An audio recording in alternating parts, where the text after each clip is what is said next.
ช่วงนี้ก็เป็นหนาแล้งแล้วเนาะแต่ว่าตรงนี้เนาะต้นดูต้นหยังอันนี้ใบมันหลวงเบิดตอนนี้มันก็มีใบใหม่ออกมาแล้วเขียวงามขนาดนี้สีเขียวสดชื่นเนาะตรงนี้จะเป็นต้นบกเนาะ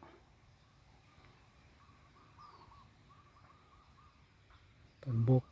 ใบมันหลวงมันหล่นใบเปิดแล้วเนาะตอนนี้ก็มีแต่ใบ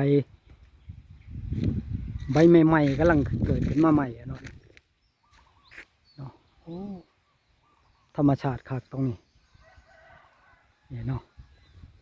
อากาศหนาฮ้อนก็มานี่ละนั่งอยู่ห่มม่วงนี่เนาะนี่มีแค่อยู่นี่มานอนเย็นๆเว้นเนาะบ่ได้ไปใส่นี่ละตัวนี้ก็เป็นบ้านของหนุ่มอุบลคน3,000 โบกเนาะเคเตอร์สื่อดังเพิ่นแถวโพไซนี่เนาะมาเด้อผู้ใดฮ้อนมาหานั่งเล่นตรงนี้เนาะ